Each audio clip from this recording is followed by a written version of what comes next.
there. This is our first attempt at a podcast. This is something we're calling Never Rewrite. This podcast will be explained in a moment by my co-host, Jeffrey Sherman. Jeffrey, are you there?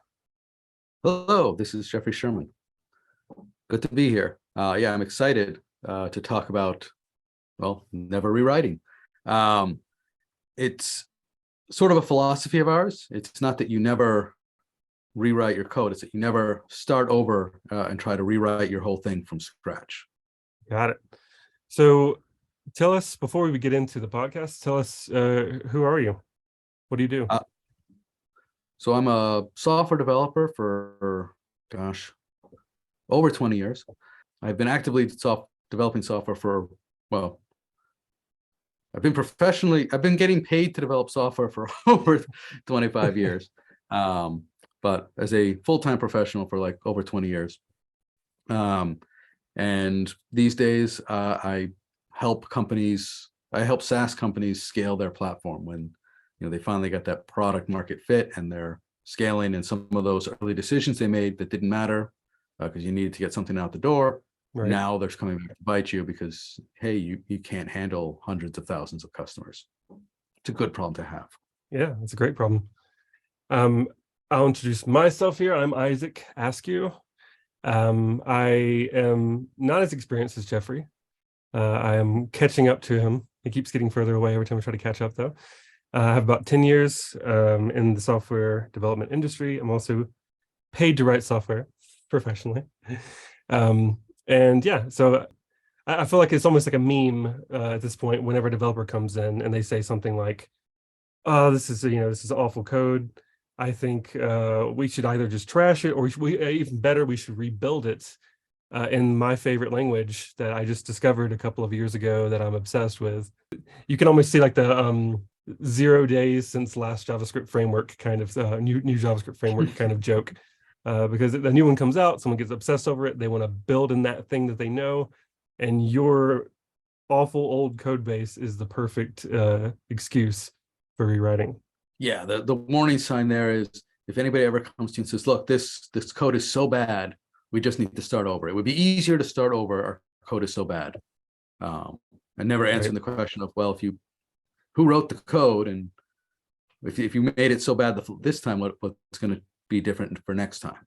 Yeah, there's like a, it's like a kind of a recurring loop. I think the pattern that we see is like, there's a startup, they need something delivered quickly.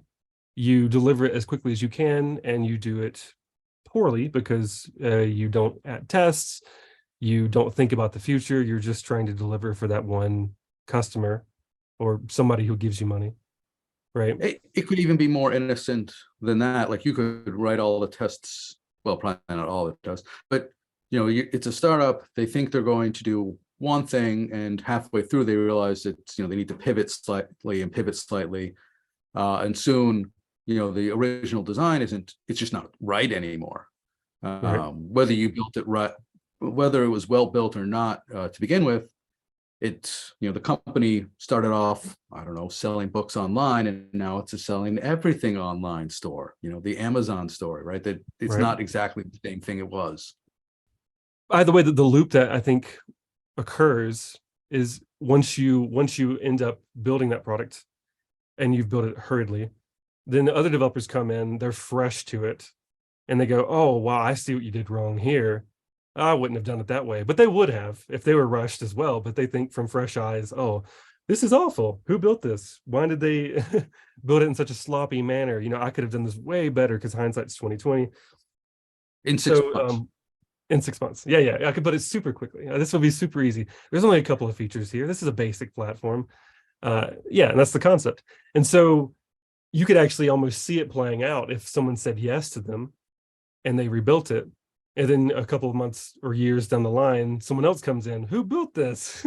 This is awful. I can rebuild this really easy in 6 months. This is tangled dependencies. And the loop, just the cycle continues from each set of fresh eyes every few years, because each person will just end up building their own brand new monolith in their new flavor of JavaScript or whatever code they cared about. Well, that's if you're lucky that happens. If you're less likely, the more common thing is, oh, I'm going to start over 6 months down the road. They're like, oh, I'm getting pretty close. But meanwhile, the original system is continuing to be maintained. It's had new features. And so the new system is always a few months away from getting into production. And sort of the worst case there is a year or even 2 down the road, you cancel the new system because the old system is now, it's still the thing that you're using, and you just throw away all that work of building the new system because it never got into production. That's sort of your worst case. And a ton of wasted money and all the time Tons of spent wasted trying to money. convince leadership that this is the right way to go, rebuilding everything. So what do you do instead if you never rewrite? You iteratively rewrite. You one piece at a time, you change it from what it is to what it needs to be. And that's, it's a push and pull and a tug here and a push there. And you eventually, you slowly evolve it from what it was and to what it needs to be. But at no point do you ever, the big conceptual shift is at no point do you ever write code or changes that don't go into production. It may not be as theoretically fast or as theoretically efficient as, I'm just going to start over, I'm going to build a new thing, not have to worry about modifying this existing edifice. But it will end up being much faster in reality, because you don't have to wait until the whole thing is done before you get any value out of it. Is there any examples that you're thinking of? Can you help the listener understand like that process besides conceptually, just kind of like a literal project that you worked on to solve this? Well, I've come across an amazing example, real world example that I think everyone can get their heads around that I want to go with. So in the software world, the idea of, hey, what we have is terrible, and we're going to do called a greenfield rewrite, and then we're going to do what is called a big bang cutover, where one day we're using this system, and then the next day we're going to use the new system, and we'll then turn off the old system. It almost never works, but I found a real world example of somebody doing it in the real world that I think is very illuminating. Sure. So the Yankees baseball team has been playing in the Bronx for many, many decades. And they had a baseball stadium and they didn't like it. It wasn't big enough. It didn't have enough seats. The seats were terrible. And so in the 80s, they started saying, hey, we need to build a new stadium.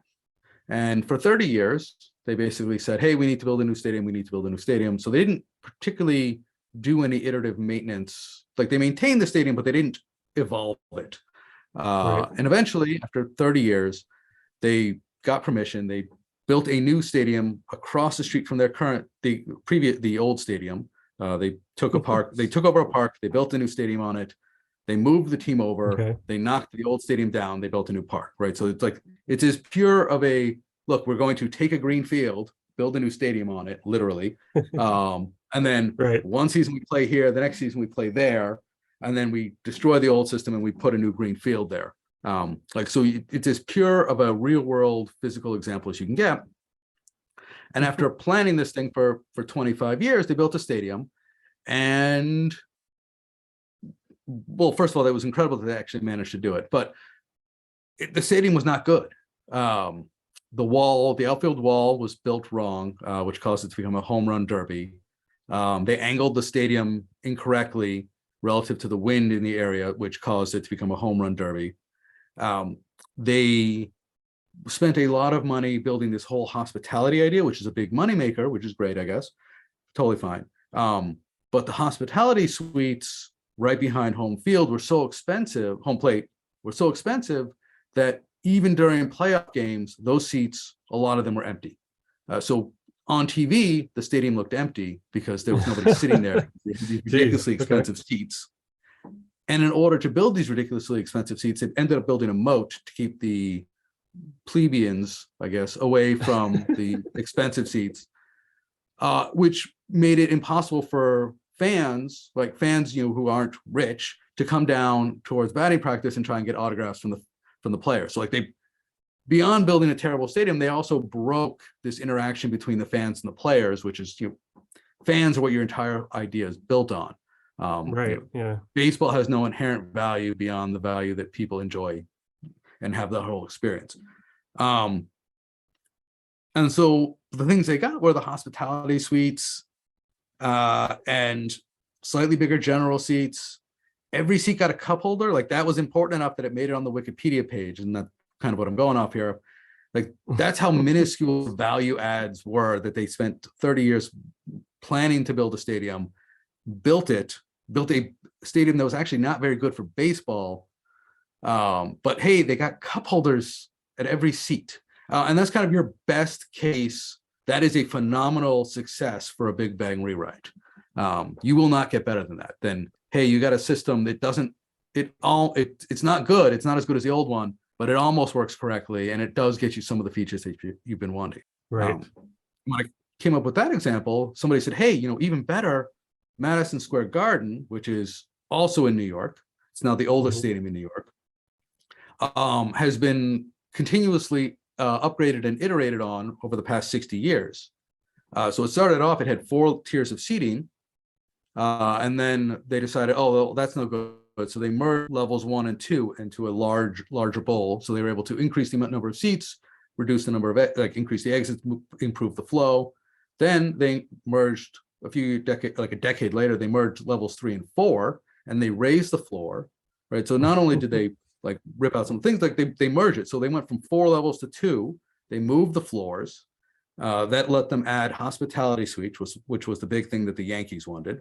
Right. They've changed out the restaurant and eating options. They've added flyover walkways to give people new and interesting ways to look at the action.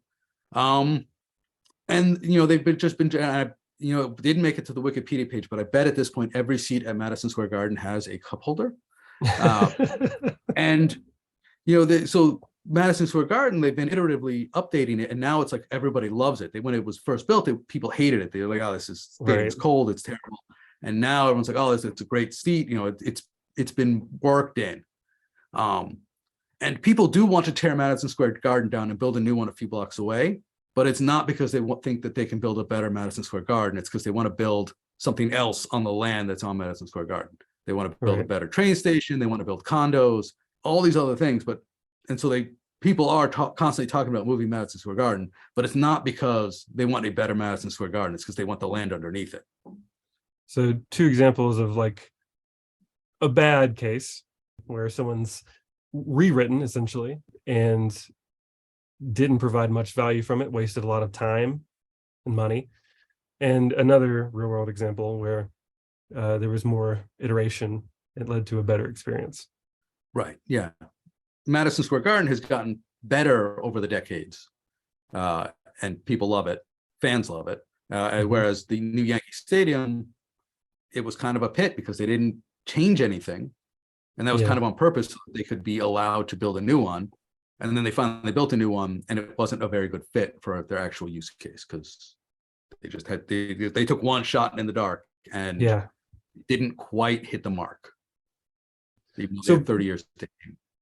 Back to the software examples, what do you think goes through the minds of the people who make the decisions that we're going to agree with the engineers and say we're going to rewrite this? You think it's just an ignorance to it, or you think it's just politics around building a brand new thing and they just want to look good to the team? Why do people want to do this? What's the instinct?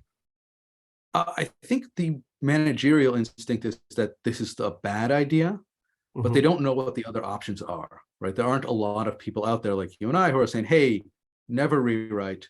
There are tactics, there are strategies that you can apply to what you have. That there's never a case. No, I don't want to say never. There's almost never a case where what you have is so bad that you would be better off starting over. Right. Almost. Even if what you have is so bad that it's costing you money, you're going to need to figure out the process of figuring out what you do have so that you can make a new one gives you the opportunity to fix what you have. And so by the time you understand what you have well enough to build a new one, you're going to have fixed it. Right. And I think a lot of it is accepting the premise of, oh, this is so bad, we can't fix it. Or we wouldn't even know where to begin. Yeah. Or that you could build a new one without being able to answer that other question. But I don't think there's enough examples, and that's what I'm hoping you and I can bring to the table here, or bring to the world. So we grandiose vision of ourselves. We're going to bring this alternative idea to the table of, look, what, if developers come to you and say, oh, this is so bad, we can't, it has to be rewritten. We're hoping you can come talk to us and be like, we'll never rewrite. Here's how you do it. Yeah.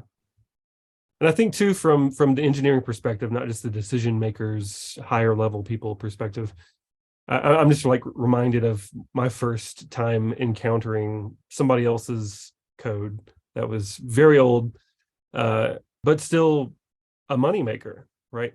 A lot of times people hear the term, the monolith, and they think it's a negative thing. But monoliths can be design choices. It can be more affordable sometimes to create a monolith rather than break things apart. So when I first, when I first approached it, I was like the same. I think it was just more of a naivete on my part, where I, as an engineer, I was thinking, especially coming from an academic background, and in the academic background, you always hit your deadline because you're turning in, every 2 weeks or whatever, you have your project, you turn into your professor, you get graded, everything is very scheduled. There's never like, oops, you missed Q3, deadline. You're always scheduled. And then you're given plenty of time, and the outline of what you turn in is perfect. This is what you code. As long as you code this perfectly and you turn it in, you will get a 100. It's very not how the real world works. So as I came and saw this code, I was thinking, who wrote this? How did this even get into production? Because this wouldn't even have passed any standards from the academic world. And then once I realized how many things get pushed aside because of like money, essentially, people demanding, customers saying, how we'll give you more money if you go this route. You have 10 customers, one of them pays you the most, so you go with their vision of what the product should be. Then you end up like coding, if customer ID is this, do one thing. If customer ID is this other person, do another thing, because you're trying to accommodate every person.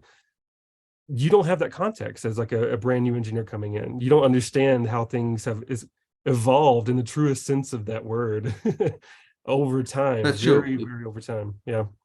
Yeah, definitely thinking back to my college days, a class that would have been great, but is really not a college-y class, would have been understanding and working with somebody else's code.